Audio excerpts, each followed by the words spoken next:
Guys, mabigat siya. Okay. So, hawak ko ngayon isang ating Diamond Hybrid Mattress by Emma.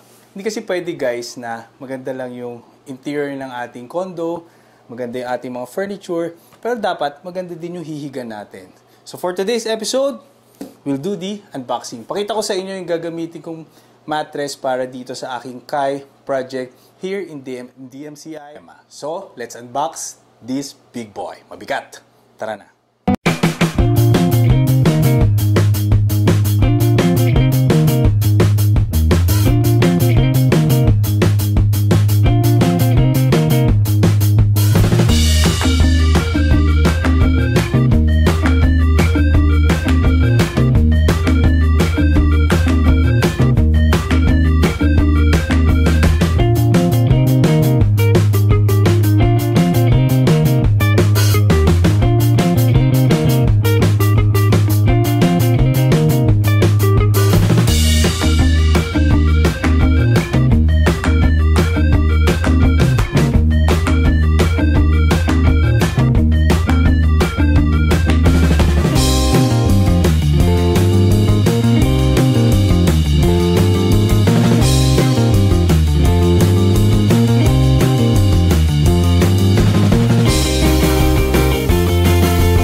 Okay, guys, so after nyo ma-inflate, actually, pag binuksan mo to, lolobo na yan, hayaan mo lang siya. So, makukuha mo yung desired thickness ng ating Diamond Hybrid Mattress.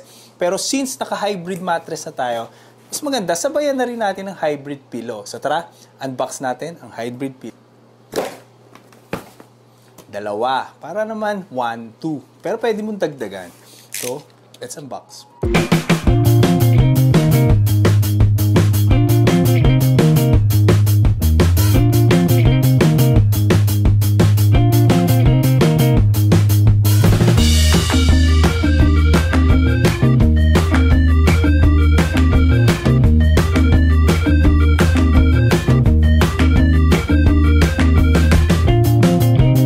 Guys, 2 years na namin ginagamit ang Emma mattress sa ating mga projects. So, why do we consider using Emma mattress for our projects? Number 1, ang technology niya kasi sobrang ganda. It molds to your body, no? So, pag humiga ka, kung ano yung shape ng katawan mo, susundan niya. At the same time, hindi siya nagsistay na ganun. Pag tumayo ka na, babalik siya into its original form. Meron siyang tinatawag na heat dissipation. So, ibig sabihin, kapag nakahiga siya, parang inaalis niya yung init.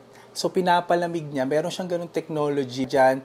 Hahaba yung tulog mo. So, yun yung properties niya. Malamig yung pinakakama. Since nga, binibigyan ka ng masarap na pagtulog dahil nga, nadidissipate niya yung kanyang init. So, ang meron siya dito is parang diamond graphite particles na naka-infuse sa ating Emma Diamond Hybrid Mattress. So, kaya siya lumalamig. So, yun yung technology yung ginamit nila.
Okay guys, so ang susunod naman nating space dito is yung ating master bedroom. So maganda to. Tara, pasok tayo.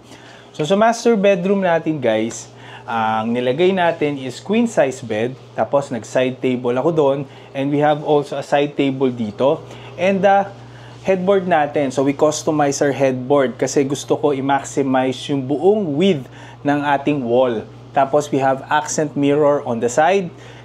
Ginawa natin is pareho since we have column dito, so we have cabinet doon.